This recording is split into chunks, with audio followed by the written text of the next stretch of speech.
kita baca. Jadi ini teorinya kita coba sampaikan dulu. Nanti saya lebih senang karena kita sebenarnya praktek ya. Teorinya harusnya kalian udah membaca dulu, nggak tahu untuk teorinya ini. Presentasinya sedikit kayaknya berbeda ya. Kalau yang saya berikan di sana cuma 20 slide, ini sampai 70 sekian. Ya, karena punya tujuan nanti. Ya. Jadi untuk yang kapal ini dari pemisahannya dari muatan tuh barang penumpang saya lagi itu bisa kapal barang, kalian bisa lihat ya macam-macam kapal barang, ada ferry, ada kapal minyak ya, kapal kontainer, kapal penumpang ada ferry, ada kapal pesiar, ya. Terus ada bahan materialnya ada yang dari kayu, aluminium, baja, fiber, ferrocement. Awalnya saya juga nggak tahu kenapa ada ferrocement, tapi ternyata memang ada katanya kapal yang memang dibuat menggunakan ini kayak beton ya, kayak beton, menggunakan pasir, semen, dan sebagainya. Walaupun mungkin nggak persis seperti itu, tapi seperti itu, mirip-mirip ya. Terus dari penggeraknya ada yang menggunakan diesel, pedal wheel itu yang kayak apa ya, kayak kincir ya. Terus turbin, kapal uap, ya, nuklir, layar maupun layar dan motor. Fungsinya ada kapal keruk, kapal pandu, penyeberangan, pemadam, penelitian, tongkang, sampai dengan kapal perang. Ya. Nah kalau penumpang ini gambarannya seperti ini ya, untuk kapal barang dan penumpang barang ya kita sering lihat nih di pelabuhan-pelabuhan. Kalau penumpang ya ini ada ferry, ada kapal pesiar. Untuk jenis kapal lain terkait dengan materialnya ada yang dari kayu, aluminium, ya, baja, ferrocement, ada juga dari fiber nih nggak masuk ya fiber. Ini lebih ke fiber sebenarnya yang ini, bukan di aluminium biasanya. Ya kapal-kapal kecil banyak kan menggunakan fiber. Terus dari fungsi ada tongkang, ada pandu, ini tongkang yang biasa batu bara, keruk, ya, pemandu. Ini biasanya nama kerennya tugboat, ya, TUG, tugboat nih. Biasanya fungsinya ada membelokkan kapal pada waktu berhenti, mana di kanan kirinya ada ban, dorong atau apa. Terus penangkap ikan, ada untuk penyeberangan ferry, ada pemadam, ada kapal penelitian dan kapal perang. Terus dari sisi penggerak ada yang diesel, ada yang pedal wheel. Ini pedal wheel model kayak kincir ya, jarang kita punya. Gas turbin, ya, teknologinya menggunakan gas. Ada kapal uap, ya, ada nuklir, layar maupun layar motor. Layar motor dan juga layar, kalau misalnya nggak ada angin dia menggunakan motor. Nah ini terakhir ini yang saya susah nih. Kenapa saya susah? Karena pengetahuan saya dikit nih di sini ya. Saya lebih ke pendekatannya nanti. Tapi nggak apa-apa, kita coba satu persatu ya, yang ini ya. Kita coba satu persatu. Jadi lagi semuanya harusnya sudah Pak. Izin saya menjelaskan ini. Jadi di sini kalau kita lihat ini penampang kapal, nanti kalian coba bacain lebih ya, karena biasanya beberapa muncul di pilihan ganda, mana itu freeboard, mana itu sleeve gitu kan. Nah ini adalah penampang yang panjangnya, ini penampang kalau kita iris itu di bagian tengah ya. Jadi ada seperti ini ada half siding of ini apa segala macam ya.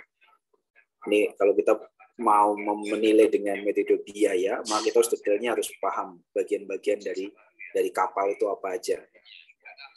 Nah ini penjelasannya terkait dengan tadi ya, terkait dengan LPP itu apa? Jadi garis horizontal, 2 garis tegak depan FP dan garis tegak belakang. Jadi terus untuk AP atau particular garis tegak lurus haluan, tinggal AP di mana nih? AP ini FP ya. AP ini FP. Nah, terus kita lihat lagi di sini ada LWL, length of water line. LWL length of water line mana? Nah, ini kira-kira waterline-nya kira-kira nanti dia itu yang akan tenggelam. Ya, length of waterline kira-kira yang akan tenggelam. Bagian yang akan tenggelam. Terus ada panjang length of oral yang keseluruhan. Ada molded maksimum di kapal sisi plat kulit, tidak masuk plat kulitnya. Terus ada terkait dengan height atau depth, ya, jarak vertikal diukur pada tengah kapal atau depth-nya, ya. Jadi sampai dengan dia tenggelamnya nanti, ya. Jadi ini nanti terendam air, ya, terendam air. Coba lagi. Terus draught, batas bawah freeboard. Nah, dia draught-nya mana nih? Jadi batas bawah freeboard-nya. Freeboard batas bawah dari ujung ke ujung, ya, dari atas ke ujungnya. Tuh nggak sampai tua sih harusnya sih, masa sampai detail kayak gitu. Nah ini istilah dalam kapal untuk penampangnya, potongan melintang, pentolan centerline untuk potongannya memanjang, ya, dari kapal. Tadi ini yang kalau ini yang memanjang tapi bukan dari atas, kalau ini yang melintang, ya, tapi memanjang ini modelnya dari atas, ya, centerline ke sana. Terus kita lihat lagi istilah dalam kapal ada buttock line, ya. Ini bisnis sih nggak terlalu ini, tapi paling nggak ya karena ini adalah bisa aja nanti kita menggunakan biaya, maka harus paham ini gitu. Kalau memang mau menggunakan biaya, kalau saya sih enggak gitu, karena saya ya nggak bisa kalau biaya. Pengetahuan berkapalan saya terbatas. Nanti kita lihat kertas kerjanya seperti apa coba. Nah, transform ya adalah bentuk buritan kapal pada body plan-nya, jadi bagian-bagian mana. Oh ini misalnya bagian kemudinya di tempat duduknya, terus ini bagian mesin gitu kan. Bulwark itu adalah pagar biar nggak jatuh. Ya. Terus ini upper deck line side, ya, sama ini, langsung tepi geladak langsung. Upper deck center line, yang namanya upper deck center line, ini center line-nya yang ini, center line-nya ini. Kalau yang ini yang lengkungnya tadi upper deck line. Sekali lagi coba istilahnya ini geladak, ya, pop deck yang biasanya buat nakodanya nih, nakodanya di sini ada buat nyetirnya. Terus yang di bawah buat kamar-kamar biasanya.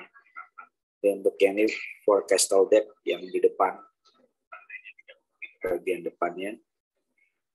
Ya, pembelajarannya banyak banget, ya. Ada shear, ada lengkungan, ada ke arah memanjang tadi, ya, manjang ke depannya seperti apa. Freeboard jarak antara garis air dengan uppermost continuous board. Nah, mana nih jarak antara garis air dengan uppermost? Nah, freeboardnya. Jadi ini di bawah air, yang ini di atas airnya, ya. Ya paling bisa menerangkan. Terus ini untuk ini, ya, ukuran panjangnya atau deadweight tonnage-nya ada coastal tanker 200 sekian. Ini tipe-tipenya, ya, tipe-tipenya. ULCC itu sampai ini. Terus apalagi nih, jenis-jenis ukuran pada kapal tadi ini juga sudah, ya, jadi ini ulang aja. Nah paling nggak ini bagian-bagian kapal ini biasanya keluar nih, mana di nomor 9 tuh apa misalnya, nomor 9 itu geladak utama misalnya, smokestack, ya, ini cerobong awan, ya, buritan nomor 2 buritan paling bawah nih, 3 propeller. Jadi beberapa fungsi biasanya ditanyakan sedikit, ya, nggak terlalu banyak biasanya. Terus ini sama kita memahami tadi ini badan kapal, port, starboard seperti apa, komponen konstruksi, ya, untuk kapal ada lunas bagian bawah, biasanya fungsinya apa biasanya ditanya.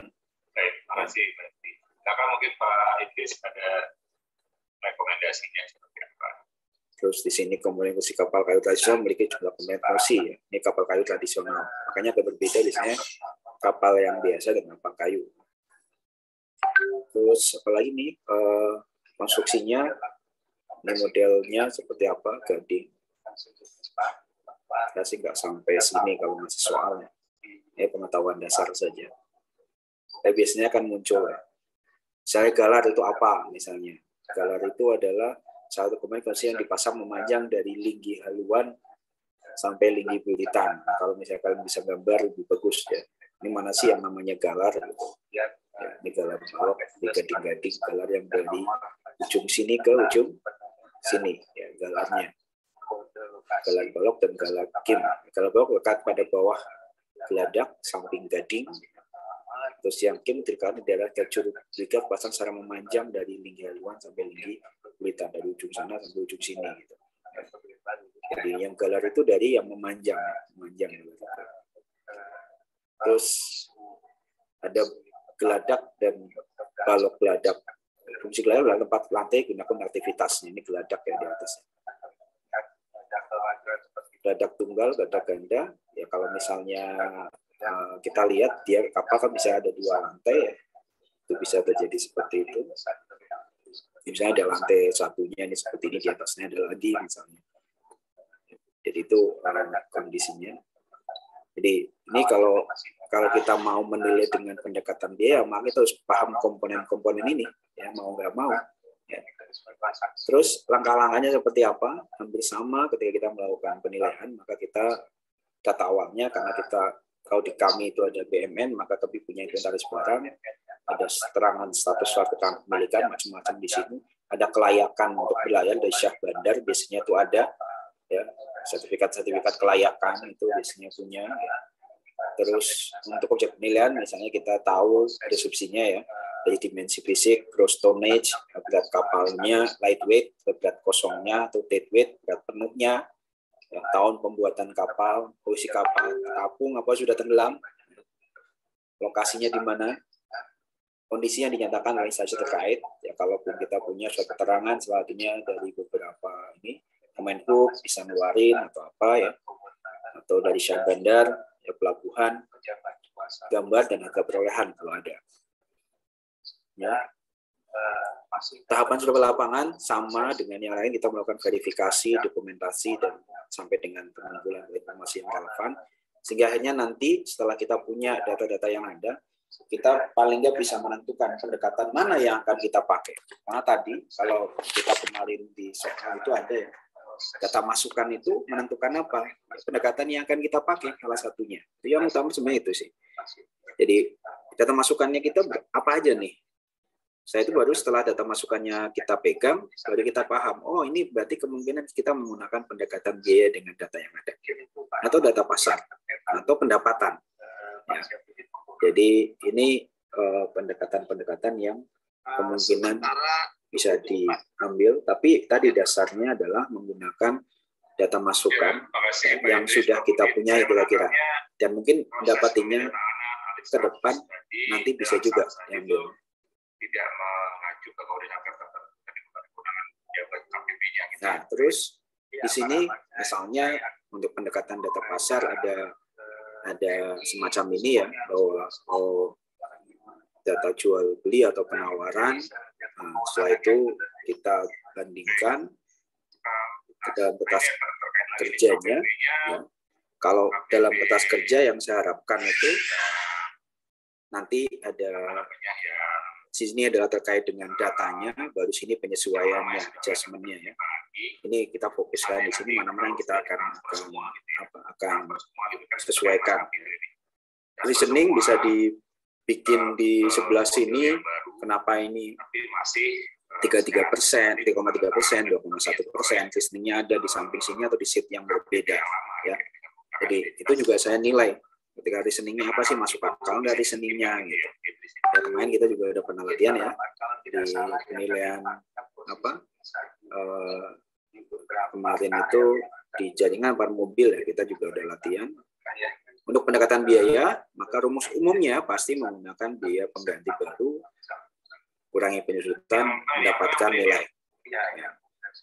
Nah, untuk pendekatan biaya secara umum ya, kalau kita punya ya di sini ada, kita dapat replacement cost-nya, ya, entah dari mana, tapi dapat penyusutan per tahunnya 3,3%, total penyusutannya berarti 33% karena 10 tahun ya. Terus indikatornya nilai pasarnya berarti dapat ini.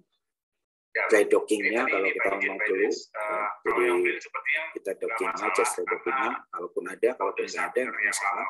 Itu adalah adjustment untuk misalnya kita angkat atau kita akan ini masukin ke apa namanya dokyard ya. Kalau nggak ada biaya ini ya nggak ada masalah gitu. Tinggal lihat struktur biayanya seperti apa.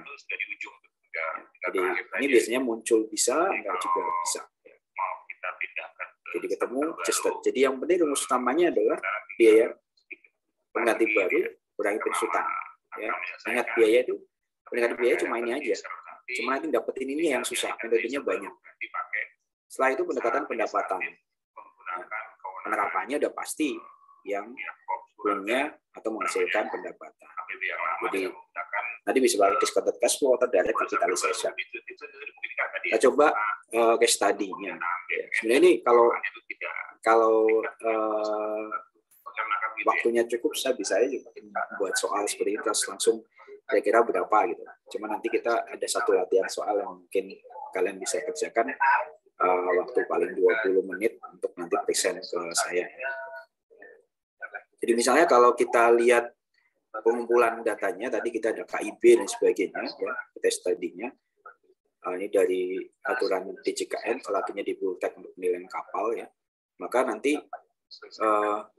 yang kita ambil apa sih? Data KIB, surat keterangan resmian, sertifikat kelayakan, ya. Dimensi fisik, panjang, lebar, dan tinggi, terus tonase, ya. Berat kapal pada waktu kosong, berat kapal pada waktu isi, tahun pembuatannya, posisi kapal, kondisi dinyatakan, gambar, kekelahan kalau ada, terus survei lapangan, memastikan kalau data, jadi kita memastikan dari data-data yang kita peroleh secara administrasi, kita tinggal lihat lagi datanya di sana, melakukan validasinya, ya, sesuai dengan permohonan. Terus kita melakukan dokumentasi, objek penilaiannya benar atau enggak kita lihat, ada form surveinya juga kalau di kami ya, survei lapangan untuk yang di peraturan Jogja Jenderal ini. Cuma nilai sedang diganti prosesnya sekarang belum ini. Nah, dengan data pasar apa?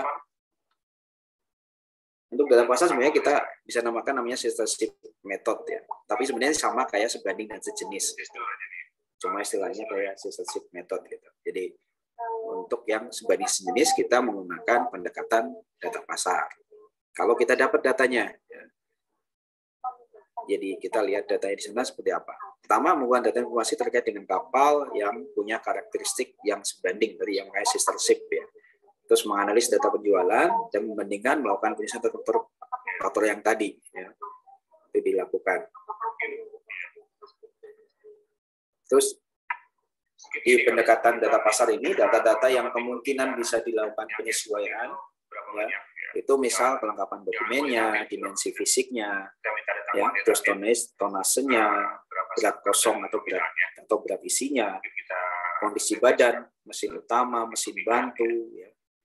Ini menjadi beberapa hal yang bisa dilakukan penyesuaian. Asumsinya kalau seperti ini semakin panjang, semakin tinggi, semakin lebar, ya pasti dia di volumenya makin tinggi. Volume makin tinggi, dia berarti kapasitasnya makin tinggi juga. Berarti kemungkinan dia juga koneksinya dia korelasi positif, yang semakin meninggikan atau membuat nilainya makin tinggi ketika masalah dimensi fisiknya makin besar. Semakin besar tonase diharapkan juga tadi karena kita bilang datanya sebanding dan sejenis, maka misalnya yang dipakai adalah baja, kan secara umum semakin berat berarti semakin besar kapal itu juga sama. Kapal untuk yang berat kosong, weight tonasenya juga sama, atau deadweight tonasenya semakin tinggi juga. Kondisi badan kapal bisa baik, sedang, misalnya kalau pakai BMN ada baik, rusak ringan sama rusak berat. Ya kalau itu pakai kategorisasi BMN. Nah kapal mesin misalnya mesin ada berapa horsepower punyanya ya, nanti bisa dilihat di sana penyesuaiannya. Kondisinya seperti apa, walaupun nanti horsepower-nya gede, kondisinya jelek juga kita melakukan penyesuaian di sana. Itu cuma contoh beberapa. Terus dalam hal misalnya berat kapal tidak diketahui, maka dilakukan dengan penghitungan berat kapal saat kosong. Berat kapal saat kosong. Caranya gimana? Ya. Jadi kalau berat kapal saat kosong, bayangkan saya mau annotate ya. Ada yang perlu disetujui. Jadi misalnya nih, saya menghitung berat kapal saat kosong. Nanti sebelum kita lihat rumusnya, bayangkan ini sebuah kapal. Prosedur yang pertama di awalnya tetap lakukan PKPR. Ini pakai fisika juga bisa kalau kalian masih ingat pelajarannya. Terus ini kapal masih kosong terus terendam di air misalnya. Ini air lautnya yang merendam kapal. Identifikasi dan kita update kriteria. Kita buat kita akan ke teman-teman di tidak kali ya. Nah, kalau kita mau lihat seperti ini sebenarnya kita harus hitung volume air yang dipindahkan oleh berat kapal ini. Berarti kita akan melihat harus menghitung volume dari yang warna biru ini, ya. Volume yang dipindahkan, air yang dipindahkan. Ya. Ketika volume airnya dipindahkan, misalnya volumenya itu sama dengan misalnya 100 ton, 100 meter kubik. Yang dipindahkan itu 100 meter kubik nih. Kalau itu berarti kan lihat volumenya ini, volume kapalnya kita hitung. Sekarang itu volume kapalnya gimana ya? Berarti tinggal lihat. Ini kan bisa dihitung ya. Nah, itu sama dengan sebenarnya air laut yang dipindahkan. Nah, kalau kita punya bahwa air yang dipindahkan itu 100 meter kubik, kita asal tahu berat jenis air laut, berat jenis air lautnya, maka kita bisa dapat berat kapal keseluruhannya ini. Karena kalau hukum fisika itu kan modelnya massa ini volume yang dipindahkan sama dengan berat kapal secara keseluruhan nih kapalnya di sini. Jadi itu penghitungannya. Nah, memang itu penghitungnya di sini agak rumit. Nanti kita lihat di slide selanjutnya. Ini kalau slide selanjutnya kita lihat di sini. Ya, di sini maka dia akan menghitung light weight-nya adalah jadi panjang garis saat kapal kosong, garis air, ya, garis airnya kapal kosong, lebar saat kosong, lebarnya berarti ke sana 2 dimensi. Syarat celup air saat kapal kosong ini suatu koefisien tertentu nanti ini misalnya koefisien bloknya, jadi dia memperkirakan nanti volumenya ini ditambah dengan berat jenis air lautnya. Itu nanti rumusnya adalah seperti itu. Jadi sama kayak tadi yang saya sampaikan ya. Kita pakai fisika ya, modelnya. Ya, terkait dengan hukum-hukum volume dan segala hubungannya volume, berat dan sebagainya. Nah, jenis air laut lebih tinggi. Kalau ini air biasa itu biasanya 1000 kg per meter kubik atau 1 kg per desimeter. Ya, liter itu kan 1 desimeter kubik ya. 1 dm kubik ya. Jadi kalau air laut lebih tinggi lagi. Jadi kalau misalnya case-nya adalah dia ternyata dipindahkan 100 meter kubik, maka berapa sebenarnya LWT-nya kalau kita dapat ini ya, kita dapat ini. Artinya kan kita dapat ininya. Ya, dapat ininya. Jadi kalau nanti volume air, kalau kalian misalnya ada soal dapat misalnya volume air yang tercelup atau yang dipindahkan 100, maka sebenarnya ini mewakili tadi, ini mewakili yang sama ya. Jadi kalau kita dapat 100 meter persegi dengan kondisi yang ini, maka ketemu angka berapa beratnya, tinggal dikalikan saja. Berarti dia beratnya adalah 1025 dikali 100 sama dengan 102.500 kg atau 102 ton. Benar ya? 102 ton. Ya, berat kapalnya segitu dengan case ini ya, dengan case ini. Tapi ini juga kalau misalnya udah diketahui LWL, BWL, kalau memang kalian dapat ya nggak masalah, tinggal dikalikan saja ya. Koefisien ini. Ya. Ini kan memang data secara umum. Tapi memang seandainya kita bisa ngitung volumenya sebenarnya bisa juga.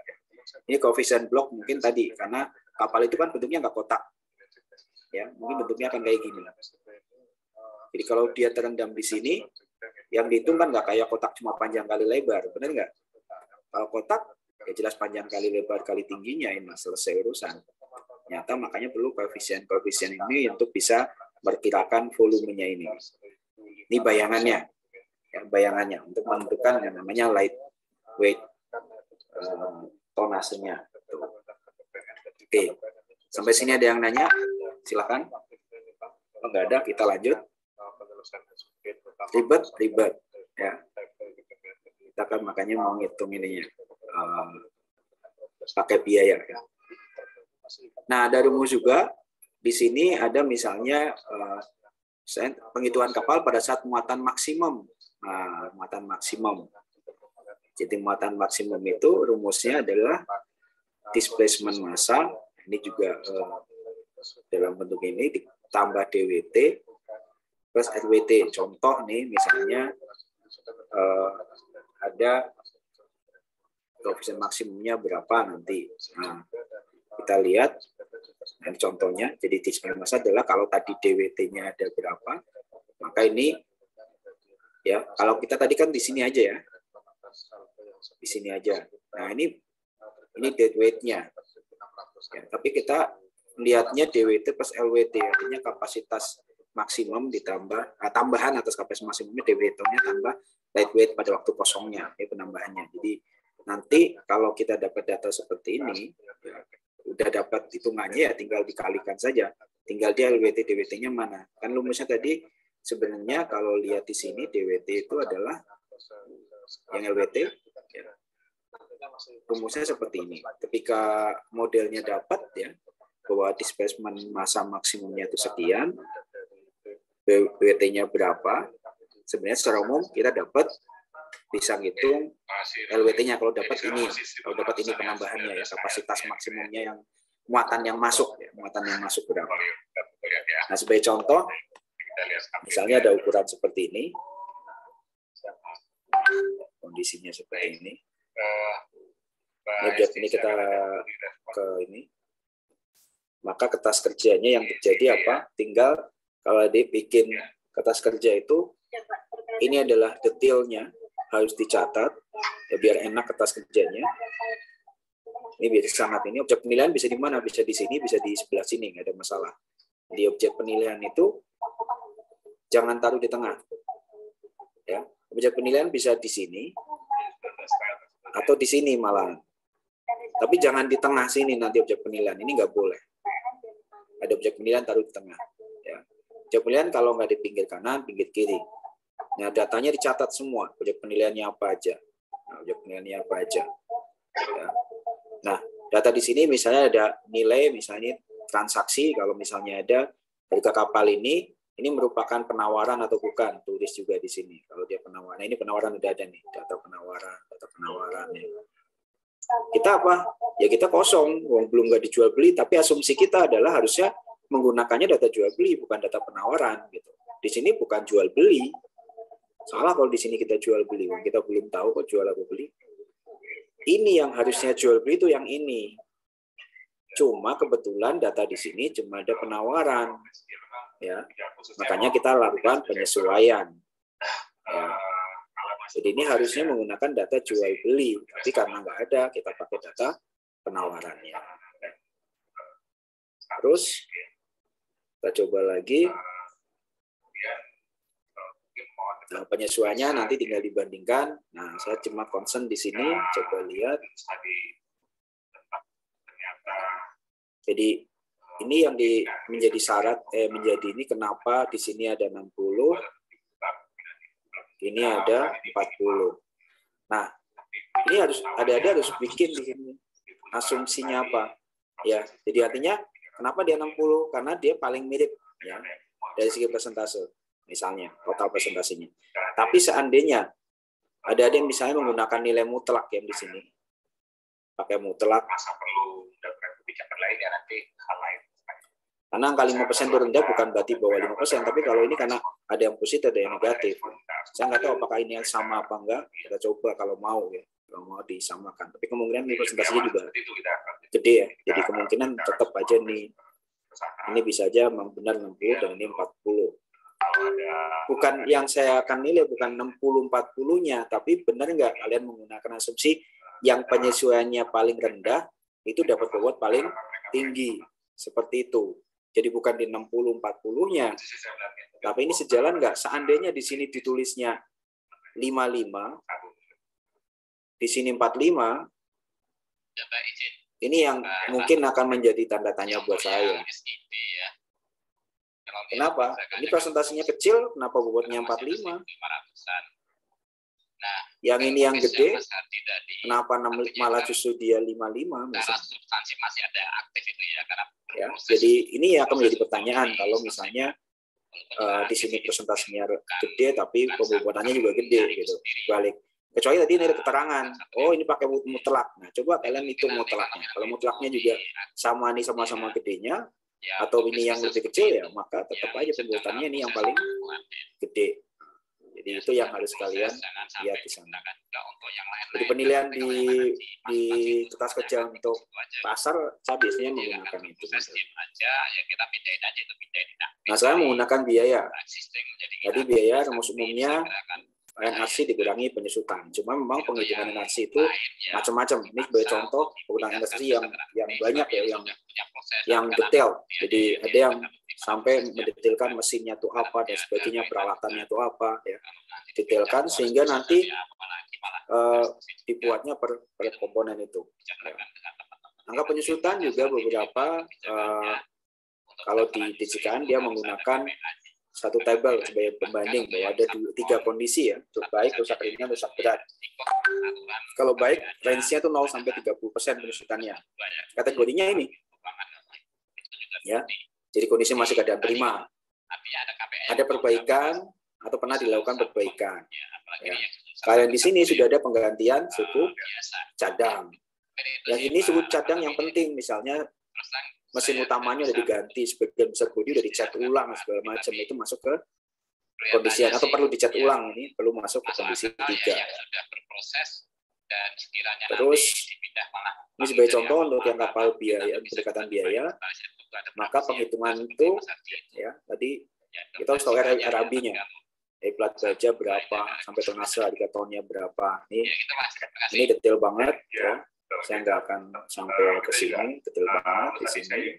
Ini juga sama, detail banget ya. Ini detail banget. Yang kayak kalau bangunan tuh sampai dengan biaya semen, biaya apa udah sampai ya. Terus kusen dan sebagainya dicatat ya, dicatat sehingga ini dapat NRC-nya, makanya pertama kalau Anda punya RAB dan Anda punya standarisasi, maka Anda bisa menghitung ini ya. Detail ya, sangat detail. Terus yang kalau RAB ya tadi pada akhirnya dapat angka misalnya 10, NRC-nya sekian, terus menggunakan tabel itu kira-kira dia masih kondisinya bagus, 5% masih yang angka range 0 sampai 30, fungsi dianggap juga nggak ada karena masih ini. Dan jangan lupa yang biasanya tidak ada lupa adalah pembulatannya, jangan lupa ya, dibulatkan ya. Karena penilaian itu ya nanti pada ujungnya kita opini nggak sampai koma-koma ya, kita opinikan segini, itu namanya penilaian. Kenapa opini, nggak kayak matematika ini yang paling benar ya. Nah, ini hitungannya udah benar Pak? Iya, itu konsep matematika. Oke, lanjut lagi. Nah, ada juga yang komponen terpasang. Ya, komponen terpasang kita lihat misalnya ada standar seperti ini. Ya, misalnya membangun kondisi kapal ada 12.000 sekian per ton. Ketahui untuk yang peralatannya itu 1.500. Sistem penggerak utamanya untuk per HP-nya sekian. Ya. Terus penggerak pembantu per HP-nya sekian. Jadi kalau coefficient blocknya kapal niaga 0,8, nah, selang hitungnya gimana? Selang hitungnya berarti pertama tadi rumusnya ya, bahwa nanti penghitungannya untuk deadweight loss-nya seperti apa. Kalau misalnya kita punya data seperti ini, kita ngitung berat saat kosongnya dia, berat saat kosongnya dia.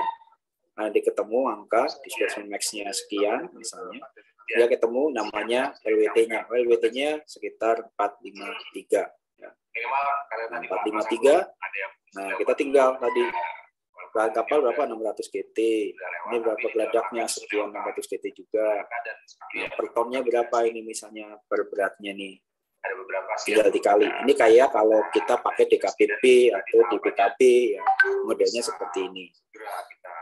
Ternyata dia kerusakannya fisik sampai 76%, udah sangat jelek ya.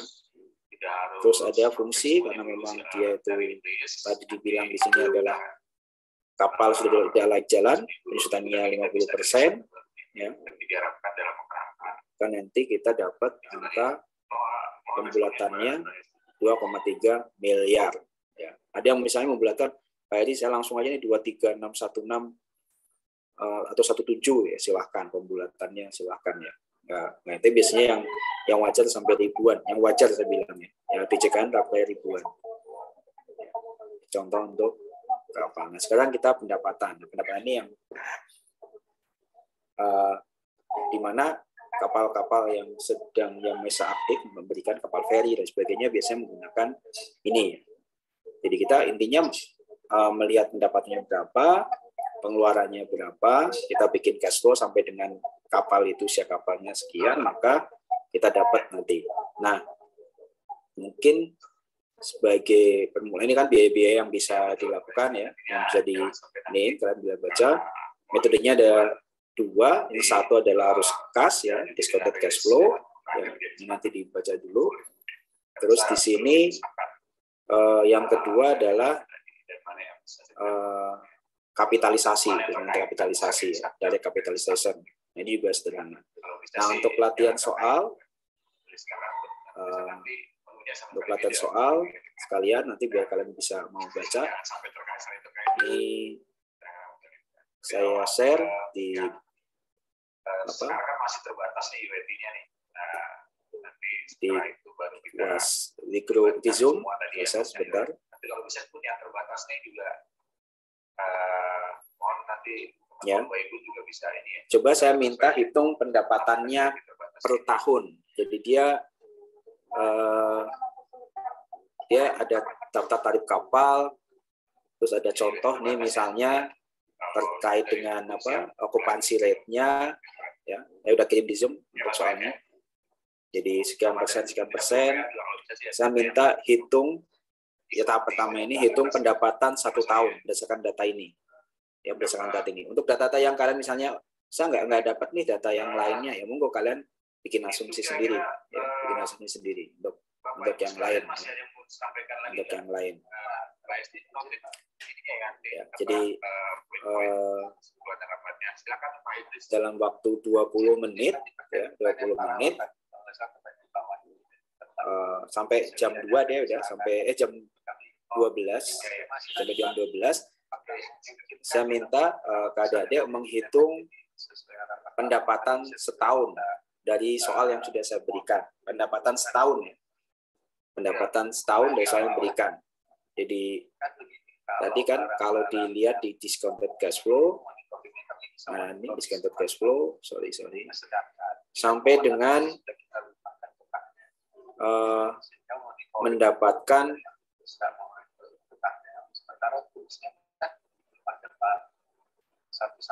pendapatan ini kotor efektif ya, efektif gross income-nya ya. Jadi kan dia pasti udah mengurangkan vakansi loss-nya. Jadi sampai mendapatkan efektif gross income untuk 1 tahun saja, tahun pertama saja. Silakan kerjakan sampai jam 12 ya, jam 12. Nanti jam 12 kalau misalnya ada yang mau present bisa present, kalau tidak nanti saya akan tunjuk ya. Silakan dikerjakan dulu waktunya. Oke, silakan. Sudah terlihat ya, Pak? Ya. Ya, ini hasil kerja saya. Jadi di sini saya jabarkan per bulan karena di situ dijelasin kalau tiap bulan itu memiliki tingkat okupansi yang berbeda. Nah, pertama itu untuk dewasa. Di sini sebelum saya bikin data dulu dari harga tiket. Ya, Pak. Muncul nih, kenapa ya? Oh, bentar ya, Pak. Ya, coba lihat. Tadi kayaknya udah muncul. Kalau seperti ini, Pak? Ya, udah. Sebelumnya saya bikin data, Pak, untuk harga tiketnya itu untuk dewasa kan 13.000, kemudian untuk anak-anak 8.000, motor 39.000, mobil 275.000 dan busnya 1.075.000. Kemudian untuk keadaan full capacity-nya untuk jumlah orangnya itu, bentar Pak, saya buka data dulu. Untuk jumlah orangnya itu 240 orang. Nah, tapi karena di situ ada 15 ABK, jadi saya kurangin jadi 225. Dan di sini saya mengasumsikan kalau jumlah dewasanya itu, jumlah anak-anak itu 25% dari keseluruhan penumpang. Jadi 225 itu dikalikan sama 75% untuk yang dewasa, kemudian yang anak-anak itu 25% dikali 225. Jadi totalnya 225 untuk semuanya.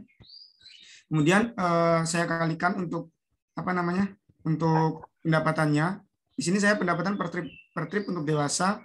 Jadi 13.000 dikali 168,75. Begitu juga dengan anak-anak. Terus yang motor juga itu 50 dikali 275.000. Dan juga untuk yang mobil, karena di situ nggak ada data bus, berarti saya asumsikan untuk busnya ada 0 ya Pak. Terus saya drag untuk semua bulan, kemudian dijumlahkan untuk pendapatan totalnya. Ini untuk yang per trip. Kemudian karena per trip itu sehari itu ada 6 trip, jadi dikalikan 6. Dalam sebulan aktif selama 20 hari, berarti dikalikan 20. Kemudian jika dikalikan dalam setahun, berarti dikali 12.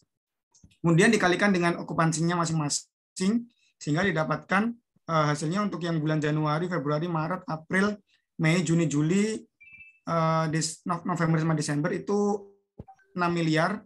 Kemudian untuk yang bulan Juli sama bulan Oktober itu 9.962 juta.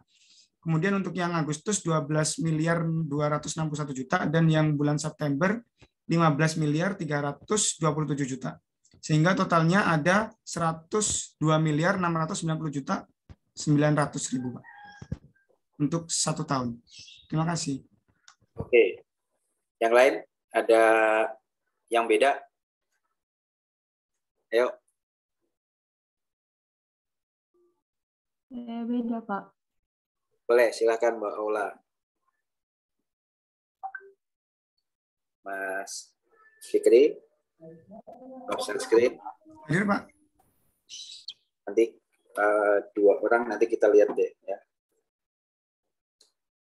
Saya izin stop share ya, Pak. Ya, stop share dulu. Nanti saya komentari belakang. Terima kasih, Pak. Nah, sama-sama. Silakan, Mbak.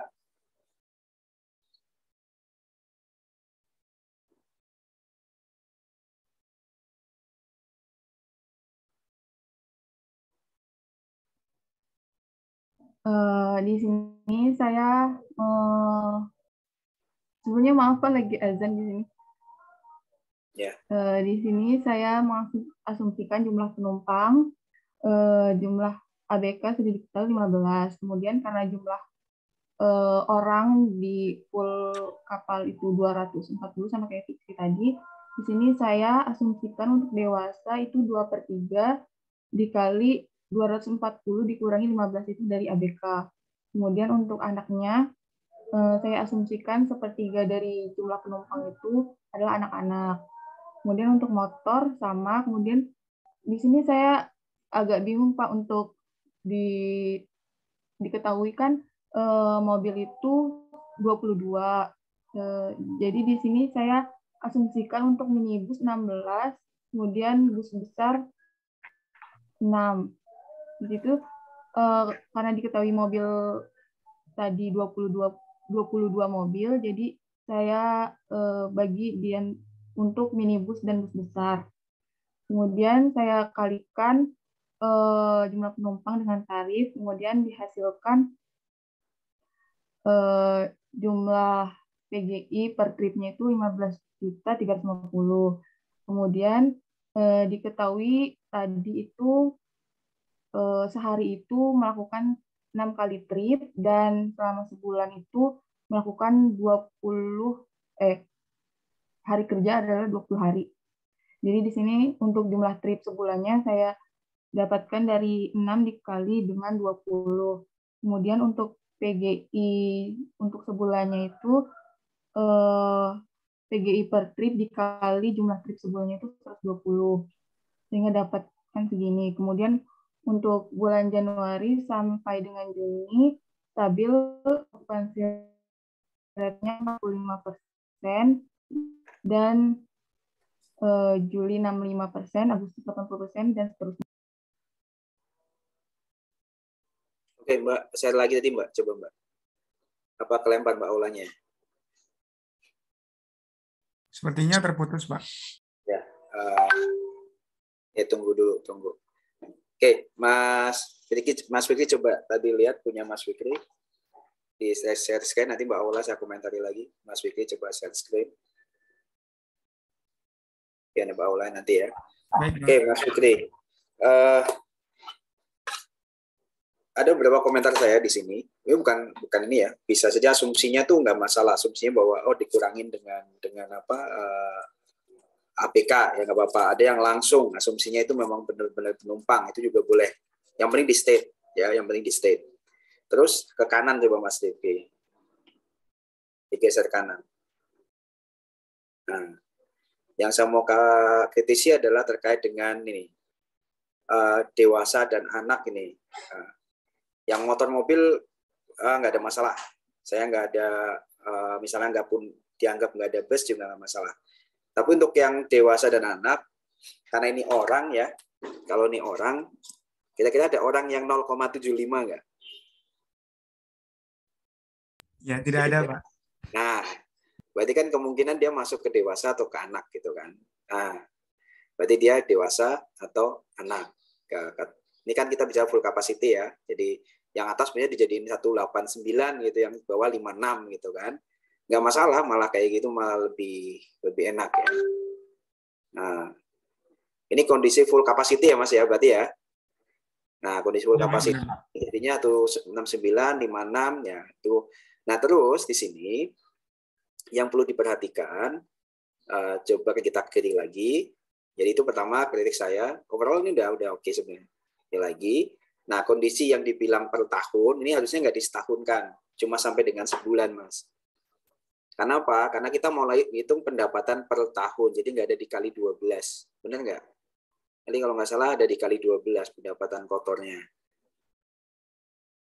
Ya, Pak. Tadi ada yang saya kali 12, Pak. Jadi terlalu besar. Ya, jadi ini kan per tahun, jadi cuma sampai dengan sebulan. Tadi soalnya itu ada. Jadi ini udah benar yang ini seperti ini. Ada sebenarnya data yang mungkin miss. Terkait ada pendapatan restoran dan pendapatan dari karaoke ya. Ada kan data itu di soal tadi? Di sana tidak disebutkan berapa nilainya, hanya disebutkan kenaikannya. Kalau nggak salah gitu ya Mas Fikri ya. Coba lihat datanya lagi. Jadi nanti juga itu boleh diperhitungkan. Makanya asumsinya juga yang ini udah oke, kayak clear ya. Tapi ada pendapatan lain, pendapatan apa? Terkait dengan pendapatan restoran dan karaoke-nya, ya, pendapatan restoran dan karaoke-nya itu yang belum ada. Nah, itu nanti dilakukan ini apa? Asumsi lagi. Setelah ini Januari ada pendapatan lagi di situ yang mungkin di bawah 7 ya. Misalnya kan ada yang per trip anak dewasa, nah di atasnya 7 kalau mungkin atasnya 7 ini kan yang 7 sebenarnya kan jumlah ya. Nah, atasnya yang 7 misalnya di sini pendapatan karaoke gitu kan. Karaoke mungkin dipisah agak ke kiri kayaknya Mas. Restoran sama karaoke. Nah, ini kan nggak ada angkanya ya, nggak ada angkanya, maka silakan dibuat kira-kira. Jadi kira-kira untuk restoran berapa sih? Ada yang mungkin dia 10% dari pendapatan dewasa plus anak-anak misalnya kayak gitu. Yang restoran gitu. Kalau yang karaoke yang mana? Jadi kita asumsinya misalnya yang datang ke tempat karaoke biasanya kan orang dewasa. Dia asumsinya dari total pendapatan yang dewasa sama anak sekian persen datang gitu, beli apa gitu. Kita bisa asumsikan dari situ bisa. Atau mungkin paling itu ya udah dari global pendapatan yang dari manusia itu kan 10 juta ya. Karaoke sekian persen dari 10 juta, terus restoran sekian persen dari 10 juta, kayak gitu. Jadi karena kan nggak ada datanya di sana ya, nggak ada datanya. Jadi silakan untuk yang kira-kira karaoke berapa. Tapi logiknya dibangun apa misalnya? Semakin banyak orang, kira-kira semakin banyak pendapatan restorannya enggak? Ya, Pak, Iya benar. kan? Ya, berarti dia akan ngikutin. Ya, nanti ngikutin. Enggak apa-apa, nanti kan di kapital di pendapatan karaoke ini kan bukan berdasarkan okupansi. Ya, justru dia nanti di ujungnya. Jadi kita lihat pendapatan ini dipisah, yang okupansinya itu melekat pada yang dewasa dan sebagainya. Ya, okupansi itu. Coba yang nomor 13. Ya. 13 digeser ke di atasnya karaoke misalnya. Nah, di situ nanti okupansinya sekian. Nah, lalu dapat pendapatan dari tiket di bawah di atasnya itu. Nah, klik. Berarti di pendapatannya dihitung dulu gitu ya, Pak, setelah okupansi itu. Ya, kan baru yang maksimal dulu, yang maksimal dulu. Maksimal per bulannya berarti kan. Nah, dari ini pendapatan tiket itu selama sebulan langsung aja dikali rumusnya. Misalnya pendapatan dari tiket selama 1 bulan. Berarti kali, ini bukan persentase.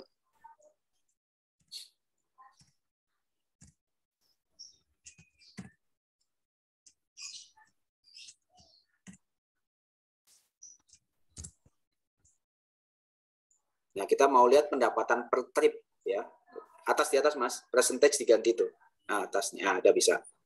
Nah, ini kan pendapatan per trip dari tiket. Nah, nanti cari lagi pendapatan per trip dari karaoke, kira-kira berapa persen kali itu. Misalnya rata-rata berapa orang sih yang di sana, kan kita nggak bilang ya. Ya, silakan bikin asumsi sendiri di sini.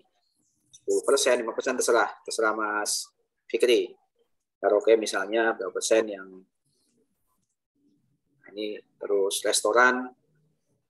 Nah, nanti diasumsikan, kasih catatan asumsi, ini 20% dari atas juga kan, dari restoran berapa persen dari pendapatan tiket gitu kan, terus karaoke 10% dari pendapatan tiket gitu. Ini sekali lagi asumsi itu yang wajar, ini kan wajar ya, maksudnya kalau makin banyak orang makin banyak yang pakai ya, yang makan gitu. Nah, ini masih wajar seperti ini kan, datanya nggak ada di sana. Nah, misalnya ini asumsi. Oke, itu baru nanti dikali 26, sebulan dikali 20. Nah, udah ini berarti kan dapat nih angkanya nanti. Nah,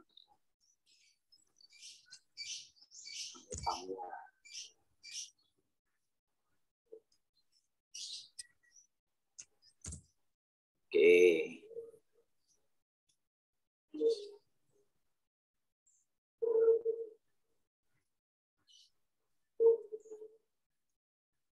Ya, tinggal gitu ya, pendapatan kotor lah gitu.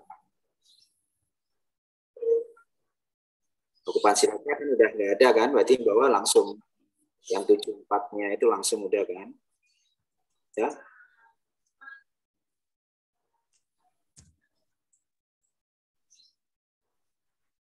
Ya, ini mungkin Pak ya. Ya, paling nggak seperti inilah ya.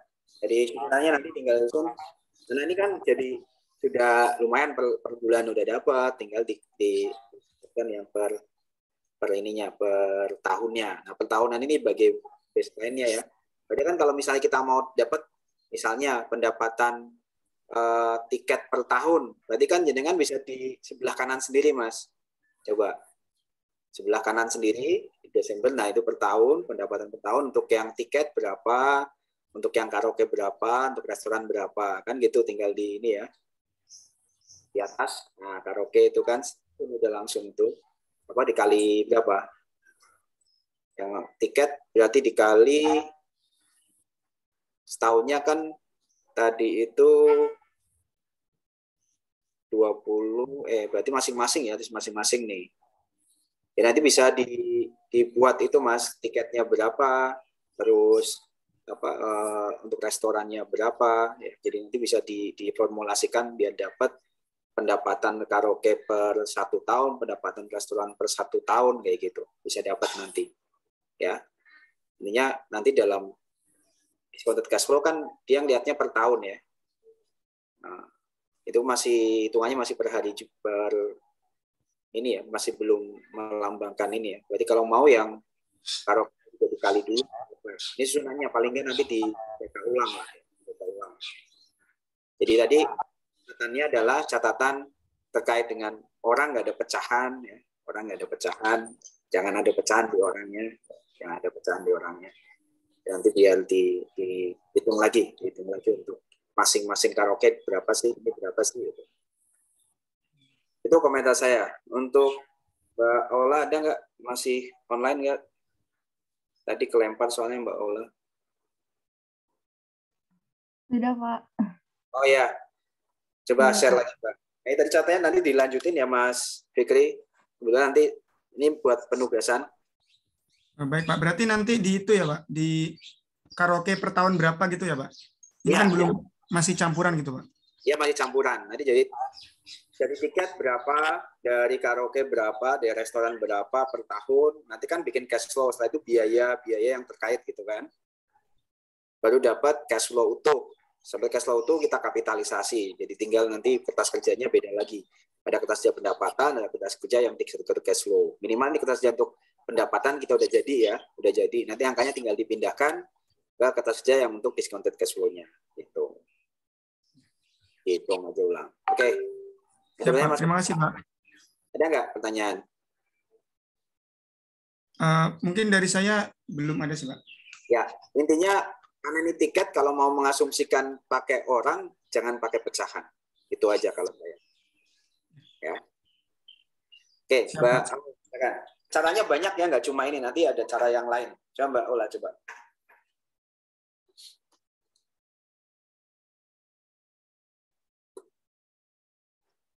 Silakan Mbak.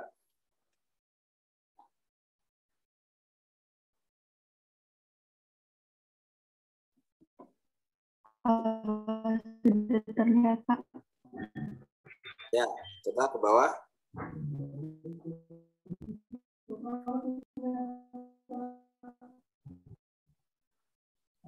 Ya, ini juga sama nanti dibuat. Secara umum sayanya sudah oke perhitungannya ya.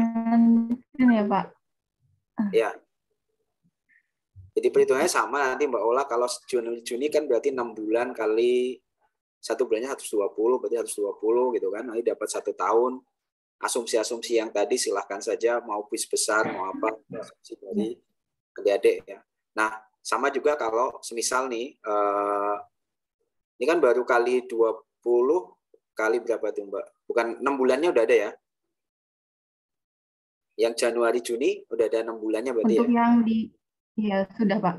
Oke, ya, sudah. Ya.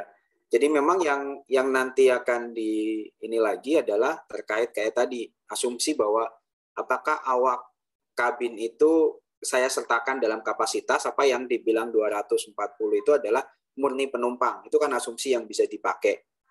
Kalau sebenarnya bahwa ini adalah murni penumpang ya silahkan aja. Atau nambah berapa orang kan nggak terlalu bermasalah juga ya. Jadi ABK 15 itu tidak masuk dalam perhitungan maksimal orang itu misalnya. Itu nggak masalah. Ini pun nggak masalah, tapi harus di state. Ya, harus di state. Tapi sama Mas Wiki juga harus di state. Bahwa yang berapa tadi 240 ya. Benar ya, 240 itu adalah ABK plus penumpang gitu misalnya. Jadi bukan cuma penumpang. Kalau ada juga mungkin yang lain berasumsi 240 itu khusus penumpang, nggak apa-apa, tapi dinyatakan asumsi itu. Jangan langsung tiba-tiba kayak gini langsung gitu. Nggak ada kata-katanya. Jadi diasumsikan seperti apa. Oke. Komentar yang lain kayaknya sih nggak ada, ini udah cukup bagus ya. Udah cukup bagus, maksimalnya dulu dihitung. Setelah dapat maksimalnya berapa ya, jumlah trip per bulannya sekian ya. Berarti penjualan tiket sebulan maksimal, ini tiket maksimal sebulan 1,80 miliar ya. 1,8 miliar ya. 1,8 miliar. Ini per bulan. Nah, tinggal dikalikan okupansinya. Ya, jadi kompetensinya. Nah, kalau misalnya nanti buat yang karaoke-nya sendiri, yang ini sendiri misalnya karaoke, ya udah saya bikin asumsi karaoke pendapatan karaoke saya sendiri dia bikin nggak berdasarkan yang tadi, saya bikin hitung sendiri, silahkan saja ya untuk per bulannya. Apa dibikin rata ya silahkan saja ya. Nanti aslinya di sana dinyatakan ada di soal, cuma memang angkanya nggak ada. Nah ini memang bisa membuat kalian memang diminta membuat asumsi. Jadi itu untuk yang soal ini ya, untuk latihan. Nah penugasannya untuk minggu depan adalah membuat penilaian tadi ya menggunakan discounted cash flow untuk data yang sudah saya berikan tadi. Ya, dibuat dari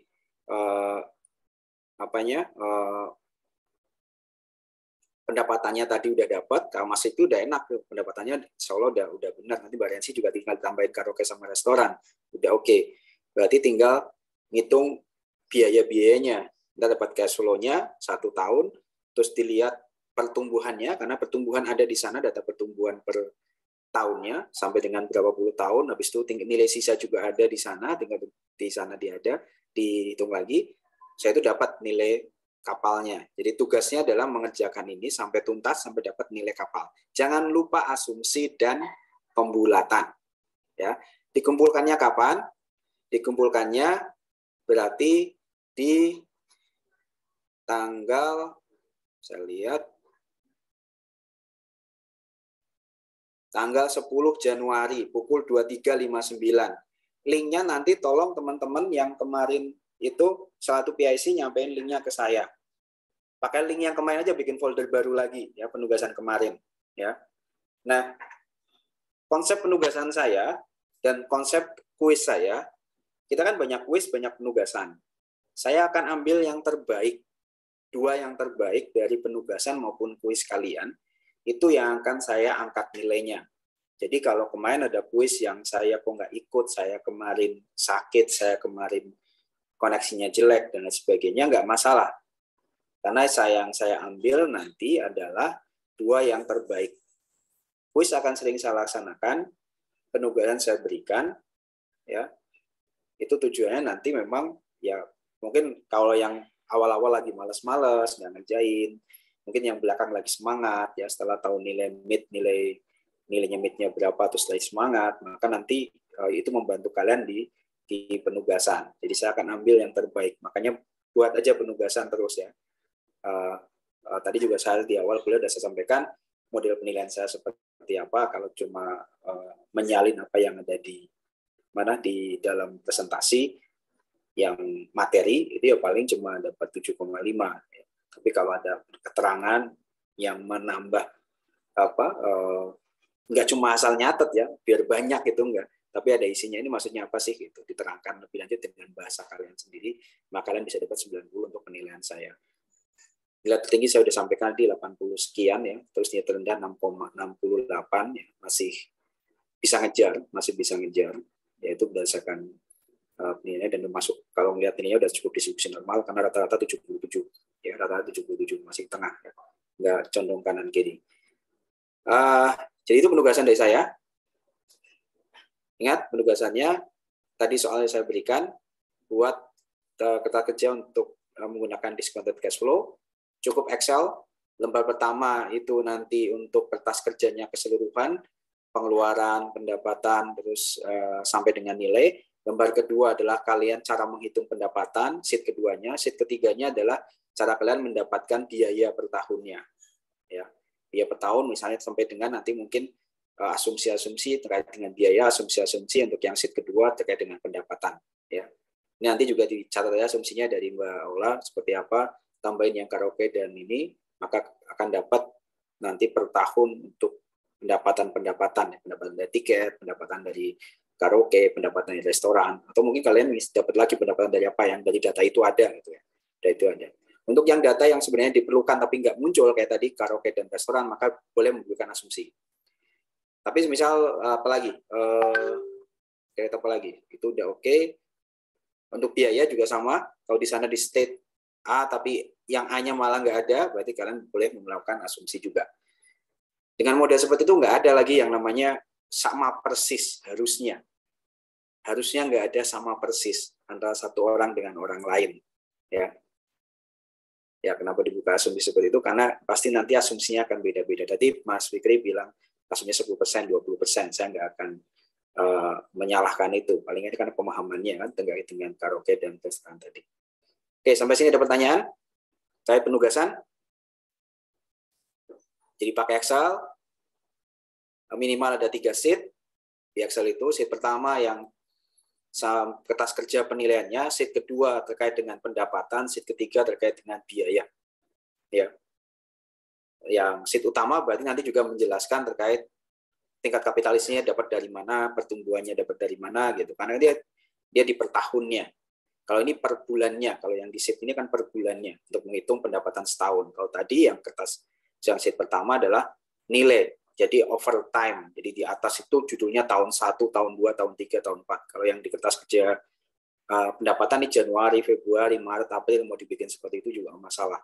Caranya Mbak Aula, mau caranya Mas Fikri, yang misalnya Mas Fikri jadi Januari, Februari, Maret, April nggak ada masalah. Yang penting paham ketika Januari, Juni berarti saya kali 6 di sini dong. Gitu. Kalau yang Juli ya 1 kali 1. Ya, yang lainnya seperti itu. Ya. Jadi itu penugasannya. Ada pertanyaan? Kalau nggak ada pertanyaan, kita kuis. Seperti biasa, kuisnya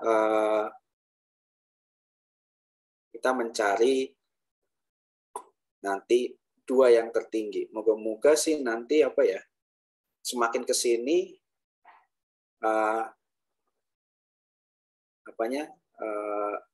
akurasinya semakin tinggi, ya. Bukan semakin rendah. Saya nggak mengharapkan semakin rendah. Karena soalnya sama, ya, soalnya sama. Cuma saya sedikit tambahkan beberapa nih, saya tambahkan soal MIT, ya, soal MIT yang kemarin. Jadi harusnya adik-adik bisa. Dan nggak usah khawatir kalau misalnya nggak bisa ikut ini, berarti nanti ada kesempatan kuis lagi kapan lagi. Gitu. Kita udah berapa kali melakukan kuis. Ingat saya ambil yang terbaik, 2 yang terbaik dari kalian. Jadi saya nggak ambil semuanya sesuai rata-rata. Karena beberapa kemarin kayaknya ada yang kondisi internetnya jelek gitu ya. Jadi untuk mengantisipasi itu. Oke, silahkan bergabung. Saya kasih di link di grup di chatnya Zoom. Silahkan nanti untuk bergabung. Izin sebentar ya Pak. Ya? Boleh stop screen, silahkan Mbak. Saya yang share screen, gantian.